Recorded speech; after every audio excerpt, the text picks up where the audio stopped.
El movimiento adventista del siglo XIX representa un desafío teológico para quienes lo integran. Habiendo venido de diversas confesiones religiosas, los pioneros del adventismo no comparten los mismos criterios doctrinales y teológicos. El tema de la deidad se centra en definir dos grandes cuestiones: la divinidad, naturaleza y origen de Jesús en relación al Padre y la personalidad del Espíritu Santo. Como una intervención divina, el don profético de los escritos de Elena G. de White viene a definir la postura de la Iglesia con respecto a las tres personas de la deidad. El pastor Rubén Tenorio presenta la deidad en los escritos de los pioneros adventistas y Elena G. de White.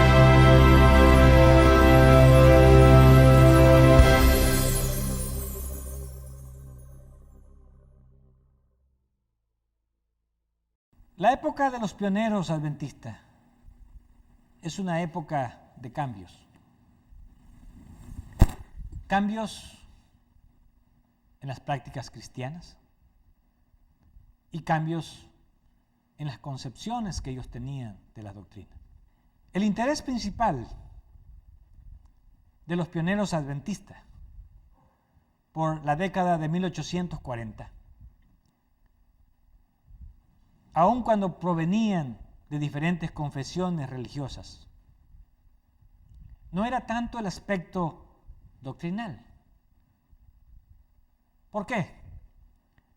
Porque los conceptos en cuanto a la doctrina que muchos tenían eran contradictorios o digamos confusos. En esos años, el interés que los unía no era tanto el carácter doctrinal como profético.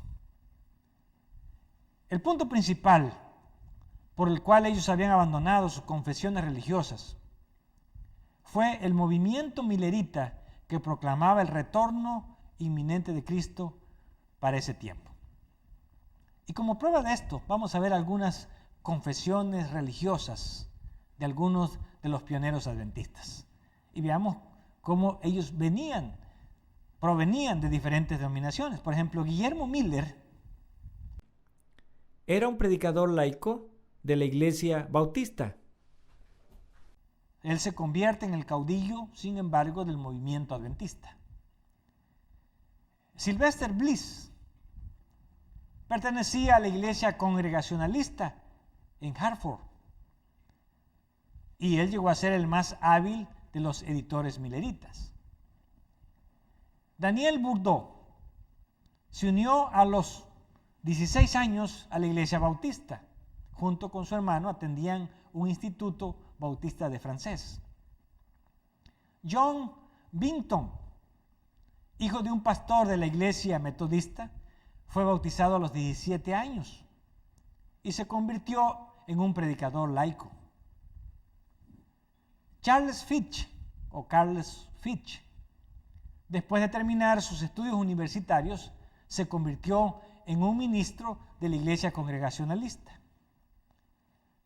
Tomás Preble era un ministro de la Iglesia Bautista libre y se convirtió en un predicador milerita.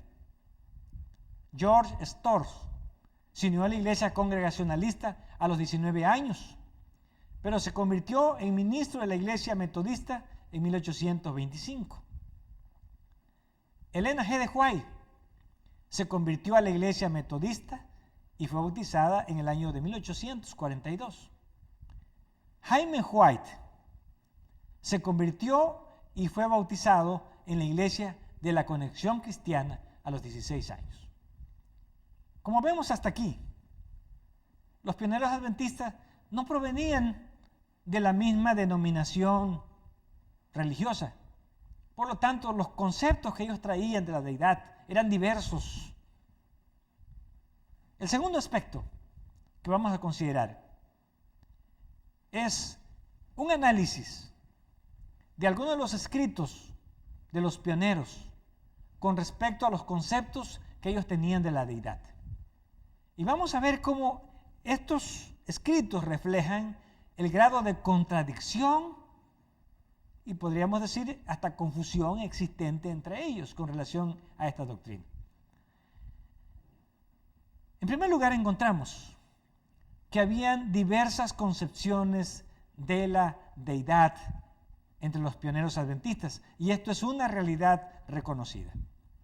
La siguiente declaración de Daniel Bourdeau refleja que esta condición existente, no solo en los primeros años del adventismo, sino que se prolongó algunas décadas después del inicio del movimiento adventista.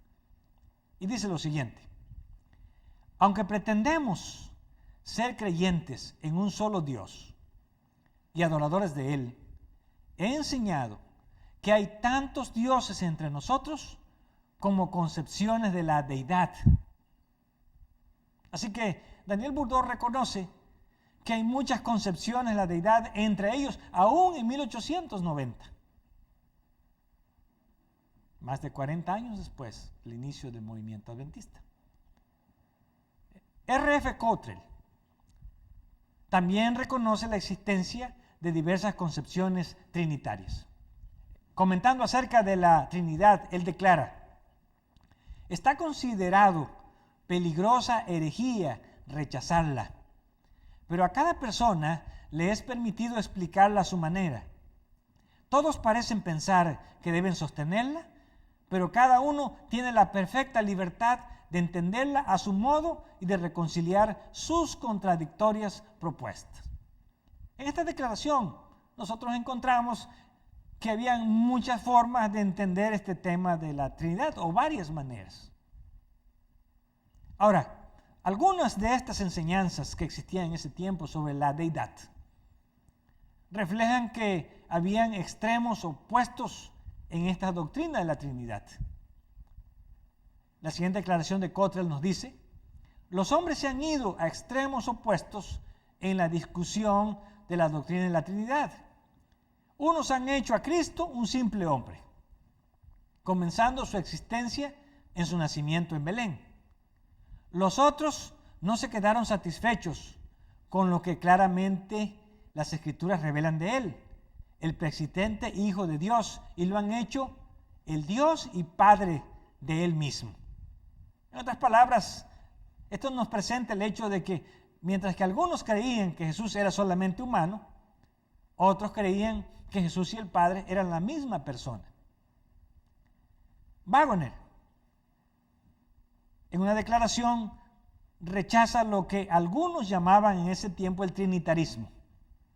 Y nos dice: había algunos que desde muy temprano convirtieron la doctrina de la Trinidad en trinitarismo, y en vez de tres personas divinas bajo la función del Padre, Hijo y Espíritu Santo, trajeron la creencia de tres personas distintas, individuales, subsidiarias, coordenadas, coexistentes, autoexistentes, haciéndolos tres seres absolutos e independientes, sin ninguna relación de padre e hijo, que es la más apropiada descripción para tres dioses. En otras palabras, lo que él está diciendo es que hay una doctrina de la Trinidad, pero que esa doctrina se ha convertido en el trinitarismo. ¿Cómo ver la Trinidad? Como que sí es cierto que existen tres personas, pero subordinadas. En este caso, ¿verdad? El Hijo al Padre, el Espíritu Santo sería al Padre y al Hijo. Pero él dice, ahora los quieren hacer independientes. Y entonces él niega o está en contra de que sean tres personas independientes. Por lo tanto, aunque la doctrina de las tres personas de la deidad era aceptada por algunos pioneros del movimiento adventista, encontramos que el rechazo de la mayoría a lo que algunos llaman la Trinidad, otros llaman el trinitarismo, se debía a que ellos consideraban que era una amenaza, específicamente en la definición de la persona de Dios y la persona del Cristo. Y cuando entramos a este aspecto, aquí las cuestiones principales de esta discusión era: ¿es Cristo la misma persona que el Padre? ¿Es igual o inferior al Padre? ¿Es Cristo eterno o es engendrado. Con respecto a esto vamos a ver algunas declaraciones. Y empecemos con Guillermo Miller.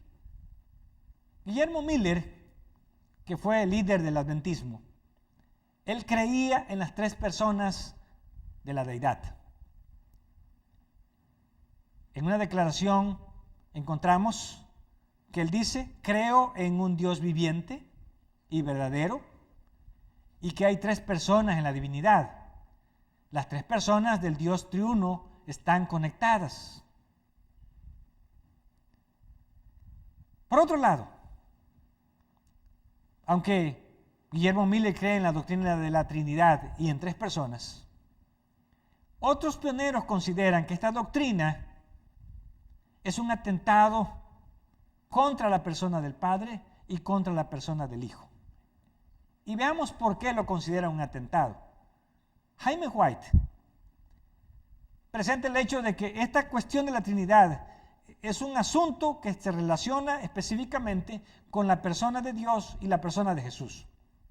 Y declara: aquí debemos mencionar la Trinidad, la cual tiene que ver con la personalidad de Dios y la de su Hijo Jesucristo. En otras palabras, este es un asunto que está afectando, que tiene que ver con la definición de quién es Dios y quién es Jesús. Juan N. Andrews rechazaba la doctrina de la Trinidad porque él decía que destruye la personalidad de Dios y la de Jesús. Y lo expresa de la siguiente manera: la doctrina de la Trinidad fue establecida en la iglesia en el concilio de Nicea, en el 325 después de Cristo. Esta doctrina destruye la personalidad de Dios y de su Hijo Jesucristo, nuestro Señor. José Bates rechazaba la doctrina de la Trinidad porque él decía: hacen al Padre y a Jesús la misma persona.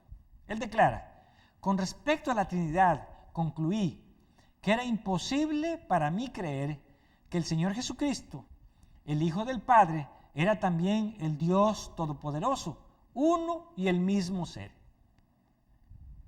En otras palabras, vemos que José Bates rechaza esta doctrina porque algunos están tratando de hacer, según él, a Dios y a Cristo la misma persona.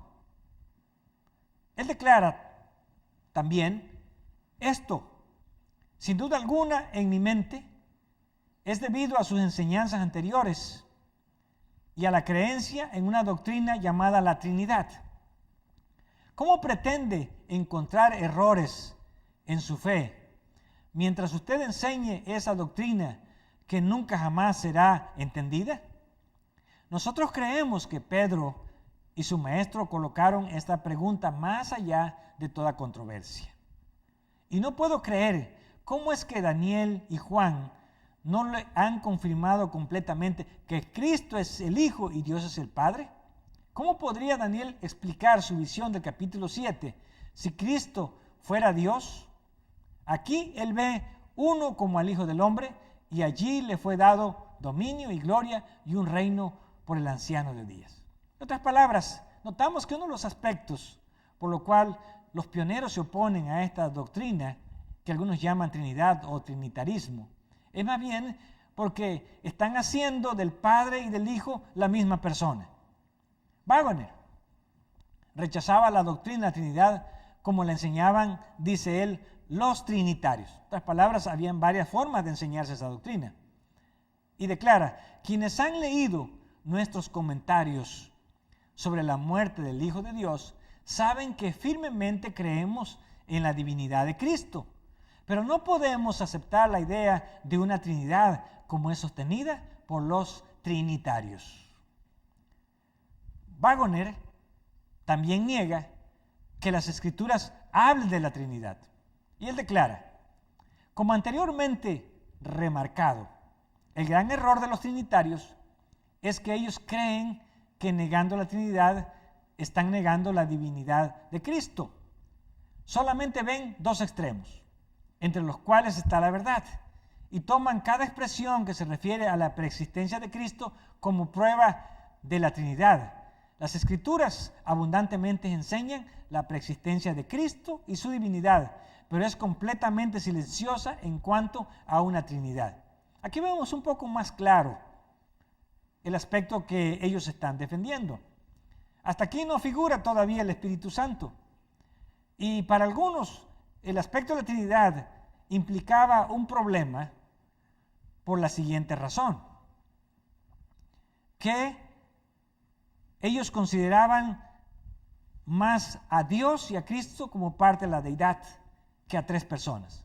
Ahora, vamos a ver algunos aspectos que están relacionados en esta misma doctrina de la Trinidad, pero específicamente que tiene que ver con la naturaleza del Hijo de Dios, de Cristo.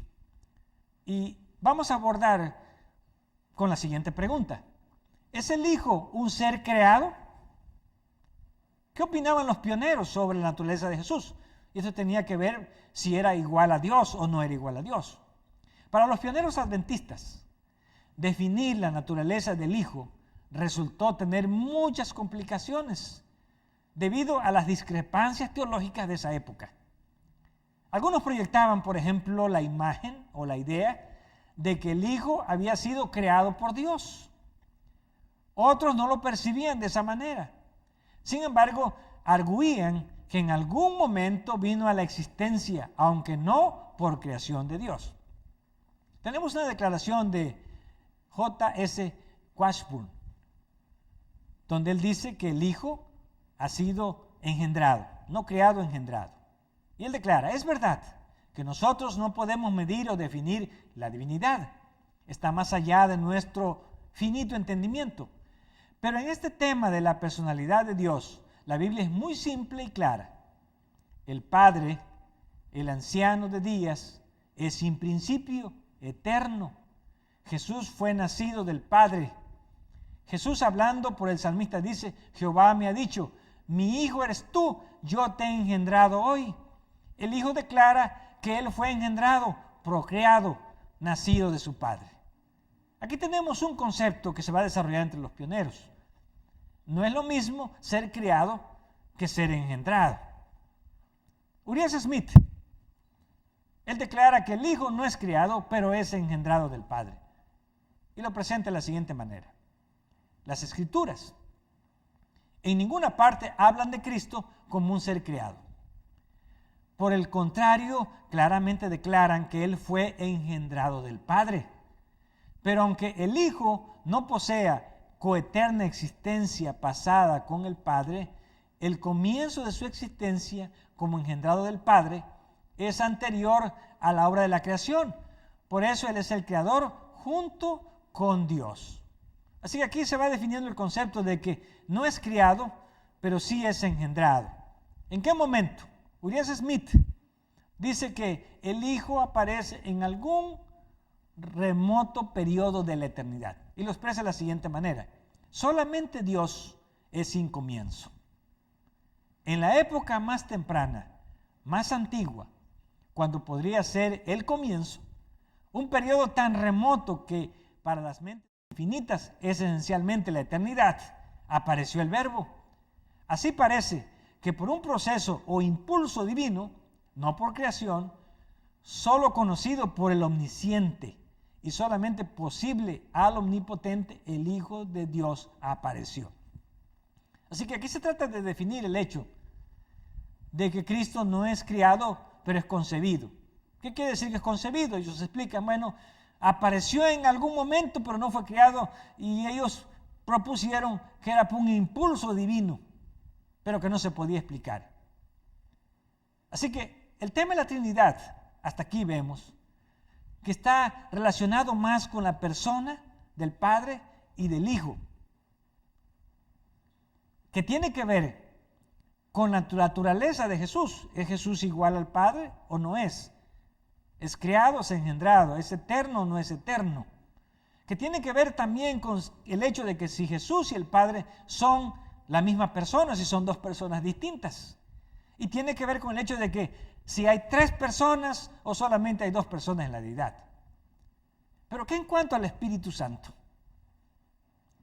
Diremos que aunque la persona del Espíritu Santo no es el tema central en los cuestionamientos teológicos de los pioneros, sino que el tema es la persona del Padre y la del Hijo, hay algunas declaraciones que nos muestran que aunque el Espíritu Santo es considerado parte de la deidad, no se le identifica en forma general entre los pioneros como una persona. En otras palabras, sí es de la deidad, pero no es una persona. Por ejemplo, Urias Smith contesta la pregunta, ¿es el Espíritu Santo una persona? En este diálogo, JWW pregunta, ¿entendemos nosotros que el Espíritu Santo es una persona, como lo son el Padre y el Hijo? Algunos dicen que sí, otros que no, y viene la respuesta.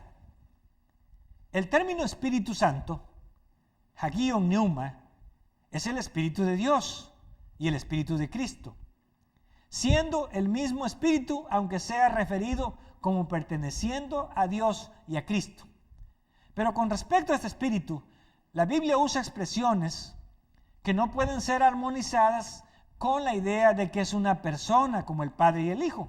Más bien, se muestra como una divina influencia de ambos. En otras palabras, Urias Smith cree que el Espíritu Santo sí es parte de la deidad, pero no es una persona como el Padre y como el Hijo. También Urias Smith declara, el Dios verdadero incluye al Padre y al Hijo y al Espíritu también, pero como una influencia. Él declara, somos bautizados en el nombre del Padre, del Hijo y del Espíritu Santo, haciendo referencia a Mateo 28:19. Esto expresa nuestra creencia en la existencia de un solo Dios verdadero, la mediación de su Hijo y la influencia del Espíritu Santo. También con relación al Espíritu Santo, Loughborough nos dice que el Espíritu Santo es la misma presencia y el poder de Dios. Y lo expresa de esta manera. El Espíritu de Dios es mostrado en las Escrituras como el representante de Dios, el poder por el cual Él trabaja, la agencia por la cual todas las cosas son sostenidas. Esto está claramente expresado por el salmista. Aprendemos de este lenguaje que cuando hablamos del Espíritu de Dios, realmente hablamos de su presencia y poder. En otras palabras, no es una persona, simplemente es la presencia y el poder de Dios. Por lo tanto, después de haber analizado estas declaraciones de los pioneros, diríamos que podemos llegar a las siguientes conclusiones sobre lo que ellos creían acerca de la deidad. ¿Qué era lo que ellos entendían y enseñaban sobre la doctrina de la deidad? Y diríamos que en primer lugar, por provenir de diferentes confesiones religiosas, no todos los pioneros entendían la doctrina de la deidad de la misma manera. Por lo tanto, mientras algunos aceptaban a 3 personas dependientes, otros negaban que realmente fueran 3 personas. En otras palabras, había un problema con respecto a las personas que formaban la deidad. El segundo aspecto es con relación al Hijo de Dios, con relación a Cristo. El Hijo de Dios es visto por algunos como un ser creado, mientras otros como concebido de Dios, viniendo a existir en algún momento de las edades eternas, lo cual para las mentes infinitas correspondería a la eternidad. En otras palabras, Jesús es Dios, pero su origen no es igual al de Dios. Para nosotros es como si fuera eterno, pero en algún lugar apareció, en algún lugar, en algún momento de la eternidad. En tercer lugar, los pioneros adventistas en general se oponen a la doctrina que ellos llaman de la Trinidad o del trinitarismo, porque la consideran que estos conceptos que manejaban los trinitarios en aquel tiempo eran un atentado contra la personalidad del Padre y del Hijo. Y aquí podríamos comentar 2 aspectos. En primer lugar, podría ser un atentado en un extremo cuando decían el Padre y el Hijo son la misma persona. Y en el otro extremo, cuando se decía que el Padre, el Hijo y el Espíritu Santo eran 3 personas iguales. Por eso ellos creen que es un atentado más en el primer aspecto, contra la persona del Padre y el Hijo, cuando los trinitarios proclamaban que eran la misma persona. En cuarto lugar, con respecto al Espíritu Santo, ellos lo consideran como parte de la deidad, aunque no como una persona, sino como un representante, la presencia de Dios, su poder o una divina influencia de Dios y de Cristo.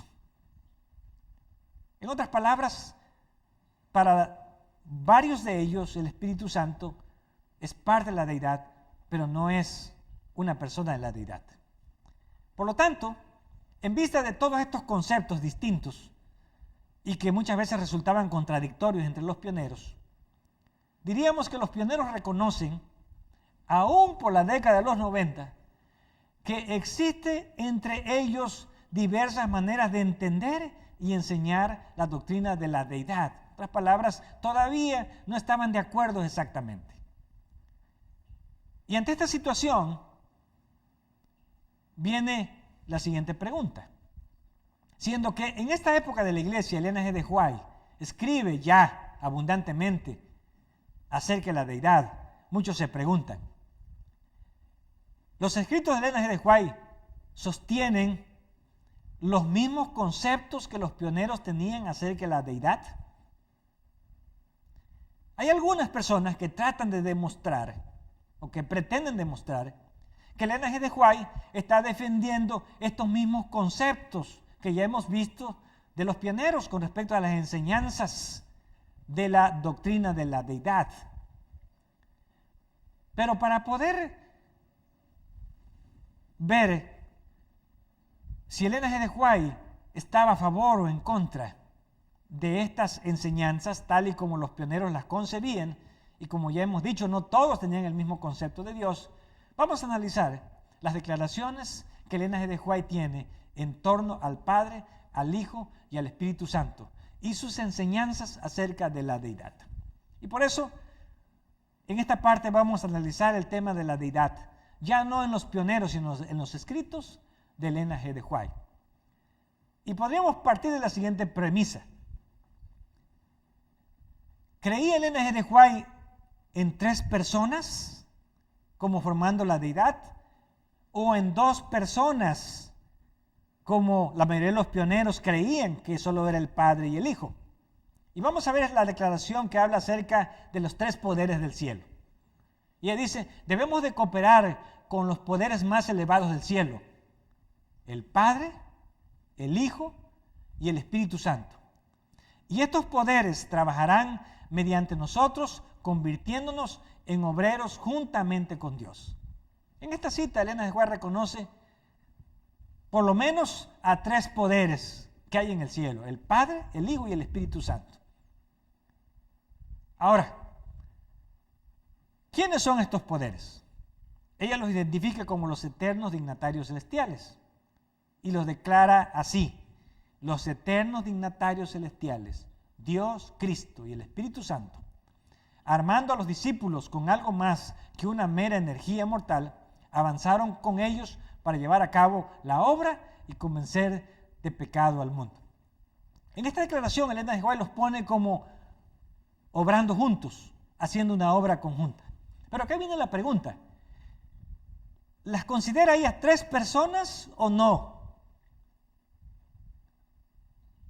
Ella dice en la siguiente declaración: hay tres personas vivientes en el trío celestial. Y noten, aquí en esta cita ella le llama tres personas, no dos, como los pioneros creían. En el nombre de esos tres grandes poderes, el Padre, el Hijo y el Espíritu Santo, son bautizados los que reciben a Cristo por medio de una fe viviente. Y esos poderes cooperarán con la obediencia o con los obedientes súbditos del cielo en sus esfuerzos por vivir una nueva vida en Cristo. Noten que aquí en esta declaración Elena de White ya no le llama solamente poderes, sino le llama personas. Ahora, ¿forman estas tres personas la divinidad, sí o no? La declaración siguiente nos dice: la divinidad se conmovió de piedad por la humanidad, y el Padre, el Hijo y el Espíritu Santo se dieron a sí mismos a la obra de formar un plan de redención Con el fin de llevar a cabo plenamente ese plan, se decidió que Cristo, el Hijo unigénito de Dios, se entregara a sí mismo como ofrenda por el pecado. En esta declaración, Ellen White dice que la divinidad lo componen el Padre, el Hijo y el Espíritu Santo. Ahora, no solamente le llama personas, sino que se refiere a ellos como las tres grandes personalidades. Ella declara: cuando os entregáis a Cristo, hacéis una promesa ante la presencia del Padre, del Hijo y del Espíritu Santo, las tres grandes personalidades dignatarios del cielo. Cuando ella habla de personalidad, se refiere a que aunque ellos integran un Dios y son tres personas, cada uno tiene su propia identidad o su propia personalidad. ¿Qué en cuanto al triple nombre? Algunos enseñan que el triple nombre en Mateo 28 se está refiriendo a la misma persona. Pero vamos a ver esta declaración que dice: los que son bautizados en el triple nombre del Padre, del Hijo y del Espíritu Santo, en el mismo portal de su vida cristiana, declaran públicamente que han aceptado la invitación: salid de en medio de ellos. Así que ella reconoce que no es un solo nombre, sino son tres nombres: Padre, Hijo y el Espíritu Santo. Estos, para ella, los considera los tres poderes más elevados o más altos del universo. Y declara: cuando el cristiano se somete al solemne rito del bautismo, los tres poderes más altos del universo, el Padre, el Hijo y el Espíritu Santo, dan su aprobación a ese acto, comprometiéndose a ejercer su poder en beneficio de él, mientras él se esfuerza por honrar a Dios. Así que son los poderes más elevados.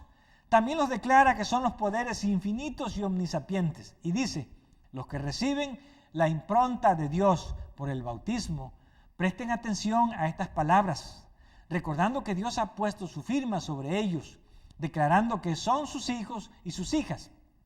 El Padre, el Hijo y el Espíritu Santo, poderes infinitos y omnisapientes, reciben a los que entran verdaderamente en una relación de pacto con Dios.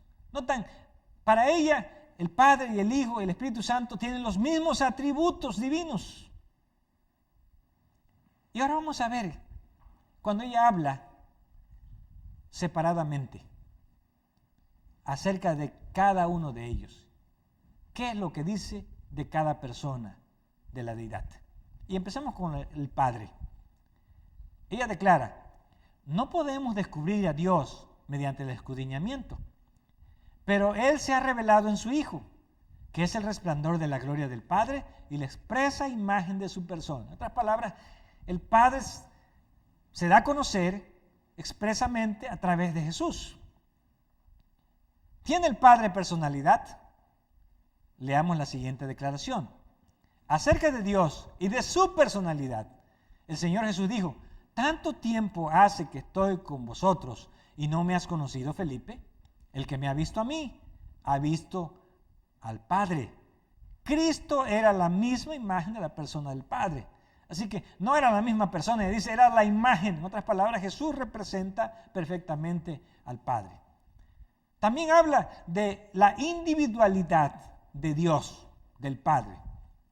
Y declara: las Escrituras indican con claridad la relación entre Dios y Cristo y manifiestan con no menos claridad la personalidad y la individualidad de cada uno de ellos. Así que son personas e individuos distintos, el Padre, el Hijo y el Espíritu Santo. En otra declaración ella dice: Dios es uno con el Padre, pero Dios y Cristo son dos personas distintas.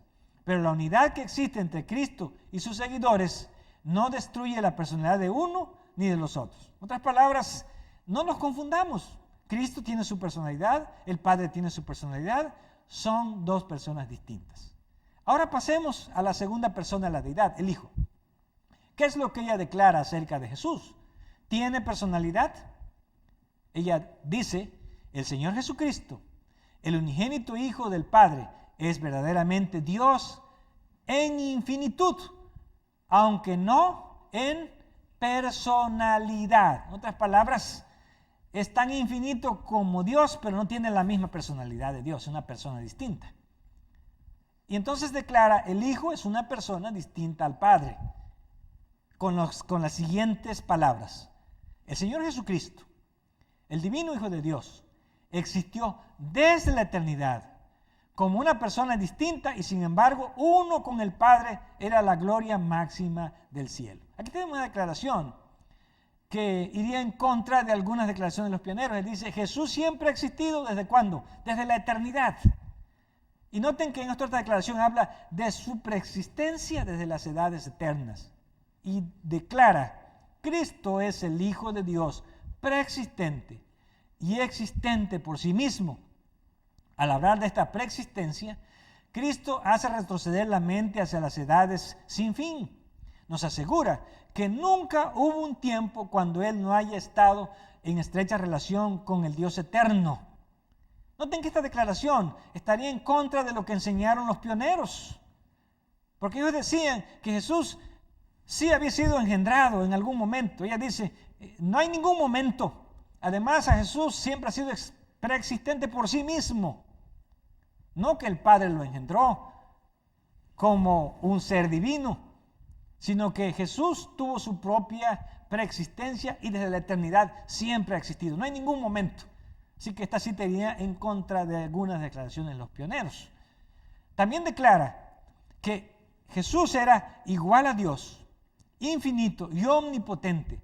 Es el Hijo eterno y existente por sí mismo. En otras palabras, no hay ninguna declaración donde ella dé a entender que Jesús es un ser engendrado como Dios. Ella dice, siempre ha existido y su existencia es por sí misma. Y es igual a Dios y tiene los mismos atributos que tiene Dios. Ahora, cuando ella habla de su humanidad en relación a su preexistencia, ella sí da a entender el hecho de que Jesús como humano fue creado o fue engendrado. Y declara, aunque la palabra de Dios habla de la humanidad de Cristo cuando estuvo en esta tierra, también habla definidamente acerca de su preexistencia. El Verbo existía como un ser divino, como el Hijo eterno de Dios, en unión y en unidad con el Padre. Desde la eternidad era el mediador del pacto. En otras palabras, ella dice, no confundan la humanidad. Aunque Jesús es cierto como humano, tuvo un principio, Él ha sido preexistente como divino. Se puede medir en las edades, como lo hicieron algunos pioneros, la preexistencia de Jesús.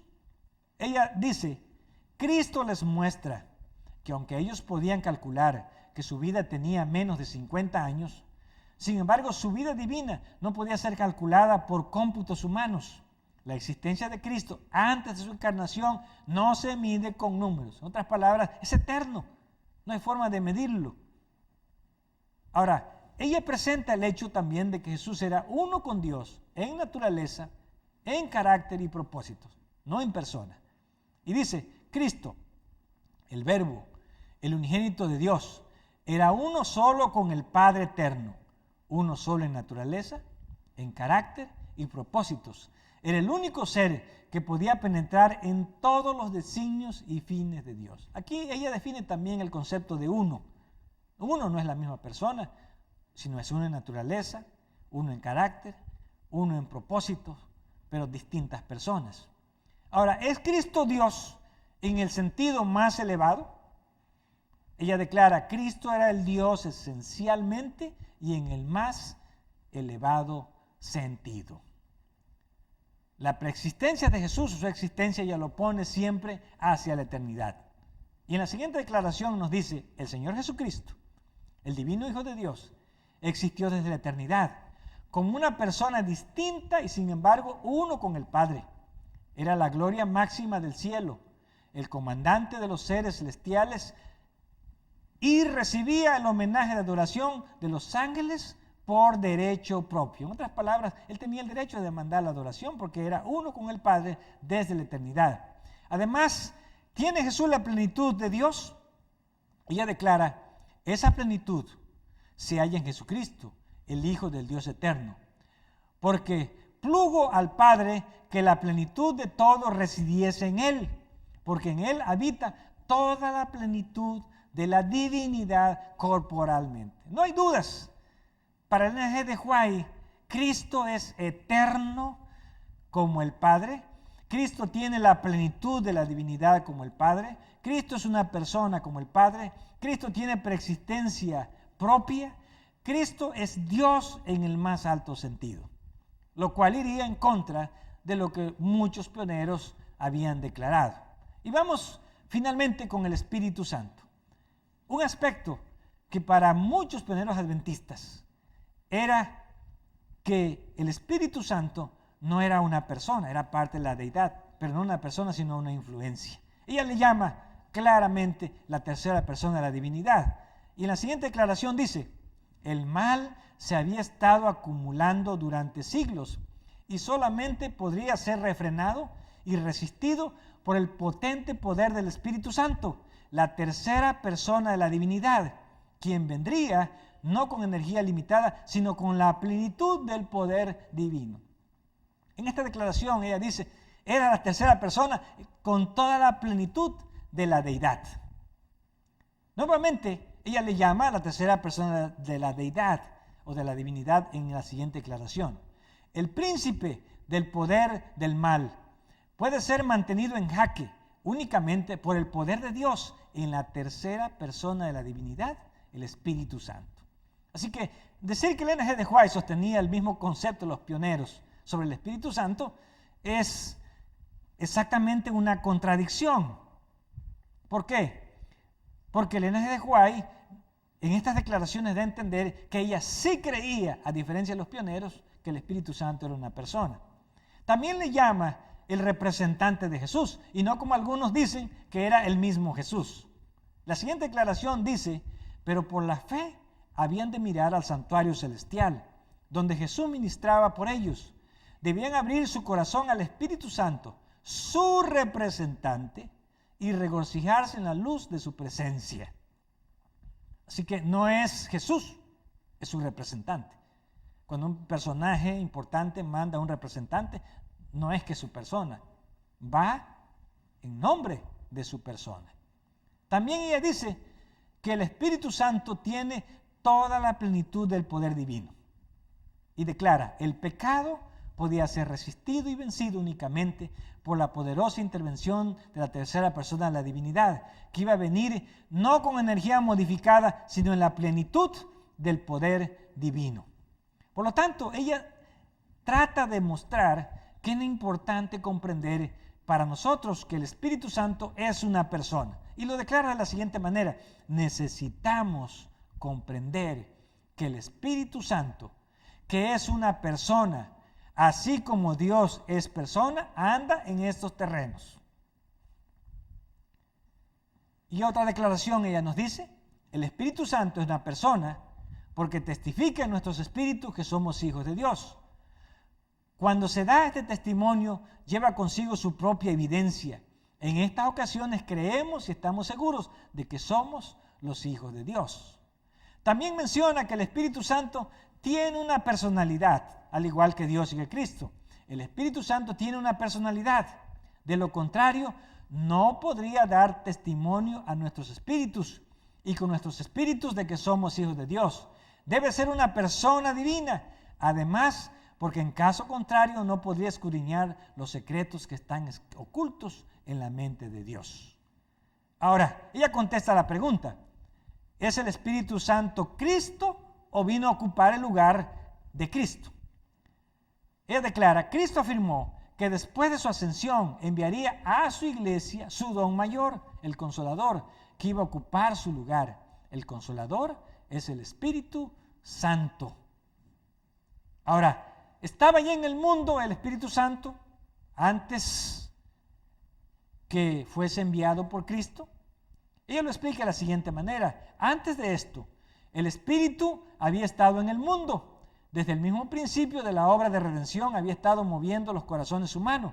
Pero mientras Cristo estaba en la tierra, los discípulos no habían deseado otro ayudador. En otras palabras, ellos tenían a Jesús como su consolador. Ahora, ¿es el Espíritu Santo una persona humana como es Cristo? ella dice, el Espíritu Santo es el representante de Cristo, pero despojado de la personalidad humana e independiente de ella, estorbado por la humanidad, Cristo no podía estar en todo lugar personalmente. Ahora, ¿por qué dice Elena G. de White que el Espíritu Santo representa a Cristo? Porque Jesús tenía un problema ahora. Como humano, la humanidad era casi como un estorbo, vamos a llamarle así. ¿Por qué? Porque ahora Jesús no puede estar presente por su humanidad en todo lugar. Él solo puede estar en un lugar en el cielo. Y como Él solo puede estar en un lugar en el cielo, entonces a través del Espíritu Santo, Él ahora se representa a todos los creyentes. Y por eso ella dice que el Espíritu Santo fue el sucesor de Cristo y por medio de Él accesible a todos. Y lo manifiesta en la siguiente declaración. Por lo tanto, convenía a sus discípulos que fuese al Padre y enviase al Espíritu como su sucesor en la tierra. Nadie podría entonces tener ventaja por su situación o su contacto personal con Cristo.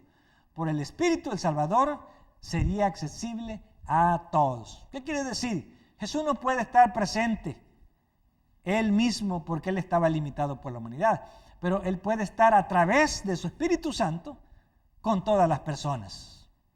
Por lo tanto, tenemos aquí, ¿verdad?, que la descripción que se hace de la deidad en estas declaraciones de Elena G. de White es de la siguiente manera. La deidad son tres personas, son tres poderes que forman el trío celestial: el Padre, el Hijo y el Espíritu Santo. Ella declara también que hay tres personas vivientes, en otras palabras, son tres seres vivos, distintos, y le llama el trío celestial. Y ella dice que en el nombre de esos tres poderes, el Padre, el Hijo y el Espíritu Santo, son bautizados los que reciben a Cristo por medio de una fe viviente. Y esos poderes cooperarán con los obedientes súbditos del cielo en sus esfuerzos por vivir una vida con Cristo.